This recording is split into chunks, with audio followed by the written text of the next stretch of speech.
Hey, this is Julia Rebecca Myron, aka The Messy Meditator, and this is the Messy Meditator podcast, where I'll be getting into the topics of mindfulness, messiness, and life. So let's get into it. So there are a lot of different topics that I've been wanting to talk about for a long time, but with everything that's going on in our country right now, it feels almost insulting to just create normal content. And so I just wanted to talk about that. How do we navigate this, especially from a place of mindfulness when concentration camps are being built on our own soil, when we have to fear our loved ones, friends, colleagues, acquaintances disappearing, and so many people worried about losing their health care and social security, which is some people's only form of income. Probably not people listening to this, but maybe their loved ones. And our health and education and public broadcasting and public lands, everything being taken away and destroyed. It's absolutely devastating. And with a total failure of leadership on all angles. Because obviously the top leadership right now, you can't even, that's beyond a failure. But those of us who stand so strongly against what's happening, there's such a failure of leadership, of guidance on what to do, on a game plan for how to get ourselves out of this. And I wish I could use my meager little platform to offer exactly what it is, what we all need to hear right now. But I'm searching myself. There are a few things that I know in my core, but even the people on the front lines trying to do something about this can only do so much with such a massive barrage. And then, of course, the rest of us just feel stunned and helpless.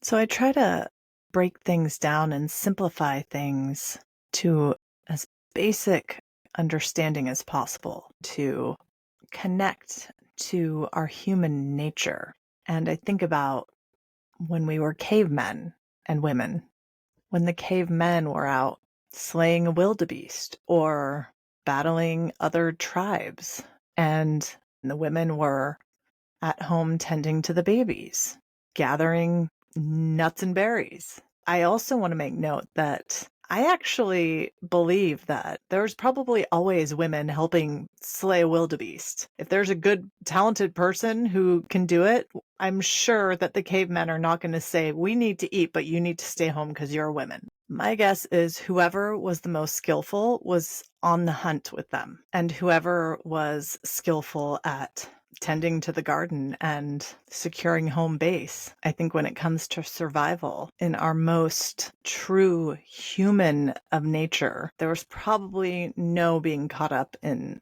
gender roles and all that shit. But that's a totally separate thing. So I think about that when I'm thinking about the people who are out there on the front lines, and I stay here feeling helpless, doom scrolling, and falling deeper and deeper into anxiety, fear, depression, just completely terrified of what's going to happen to some of my best friends and possibly even me. I'm a woman, so I don't think any of us are safe anymore. And so I think that there are people out there slaying the wildebeests, and there are those of us that need to tend to, I want to say tend to the babies, but we are the babies too. Tend to the people.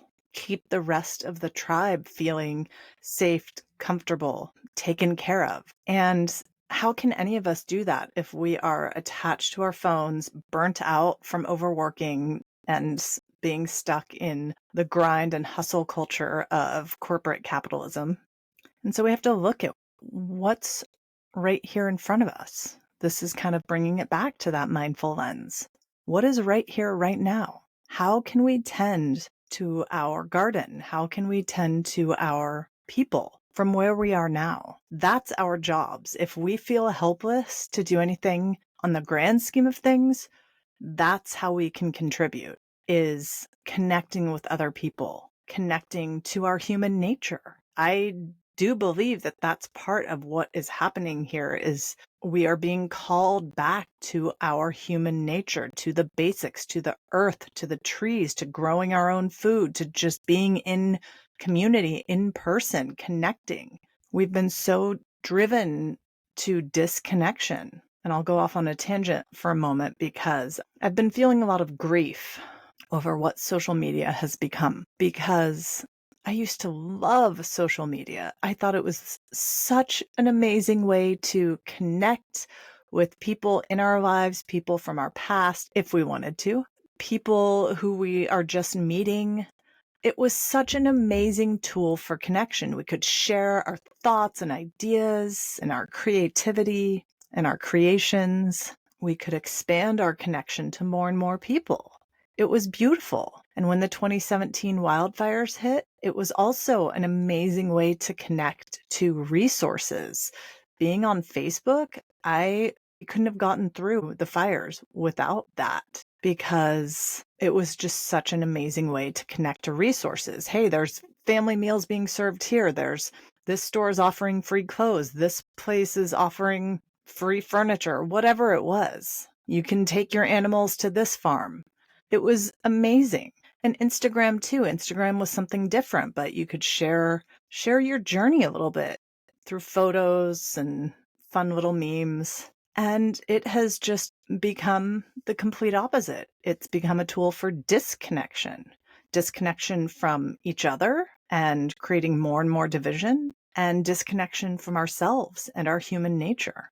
And I know that I've been completely doom scrolling, partially to try to see like what's happening, what's next. Oh my God, what do I need to know about? And partially because maybe if I just scroll a little bit more and a little bit more, I'll be able to find someone I'm actually truly connected to on here. Because I don't actually get to see any of the people that I follow. The only people that I follow, or the only pages that I follow that I get shown, are huge mega pages like celebrities or the ACLU or just major influencers. I'm not shown my friends.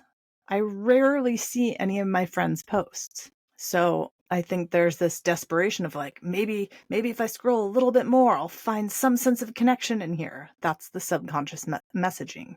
And I think we're all probably doing that in some way. It's also a way of coping, of escaping, of both staying informed and checking out at the same time, using the same tool. And so we need to start putting down the screens more. I think that's part of how we can contribute while all of this insanity is going on. Shutting things down and connecting in real life, going outside, meeting new people, joining groups, getting to know your neighbors, talking to people, which I know is probably harder for people who don't like peopling.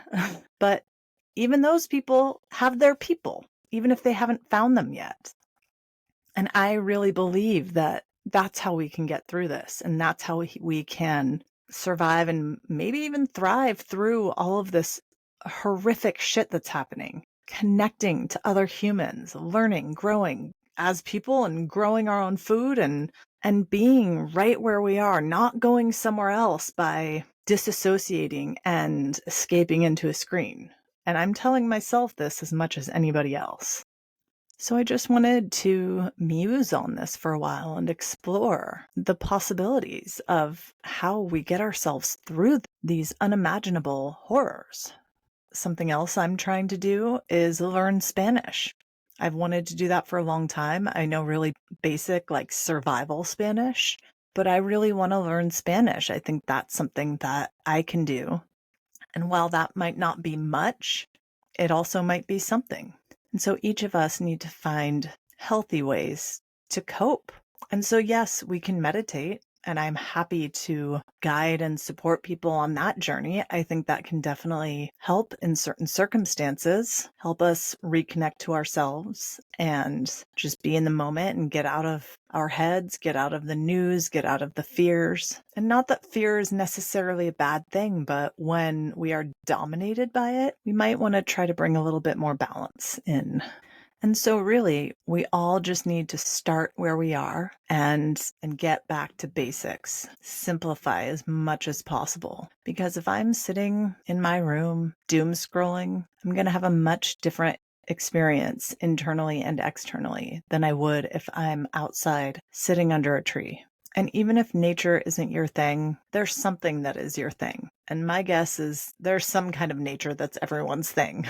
Because we're humans, we're part of nature. So connection, connection, connection, connection to ourselves, connection to the earth and the elements, connection to each other. I think that's the most important thing that any of us can do in any way. And it just so happens that sitting in meditation and getting present can be an excellent tool for connecting to ourselves, connecting to our emotions, our thoughts, our environments. And if you do it in groups, connecting to other people, it's a great way to form a healthy community. And the idea of sitting in meditation right now might feel or seem a little overwhelming, and that's okay. You don't have to become a monk. You can just try it. Go to a group, do a guided meditation, sit for 5 minutes or 2 minutes. These are simple ways in which we can start making shifts in our lives and in the world. Sometimes when all this shit is going on, I think of the movie How the Grinch Stole Christmas, the original, of course, and how at the end, after the Grinch stole Christmas, all the Who's down in Whoville were singing and they were joyful. And that ended up making the Grinch's heart grow 3 sizes and bringing back all the presents and cutting the roast beast and all of that. Now, obviously, that's not going to happen here with our Grinch. And I don't mean it in a spiritual bypassing kind of way or a toxic positivity kind of way, but maybe holding hands in a circle and singing is our way to get through this. Maybe joyful resistance is what keeps us from being destroyed from the inside out by these terrorists that are now running our country. So I feel like that's a good note to end this on. And just a reminder, get out and connect, because no matter what he takes away from us, he can't take what's within us.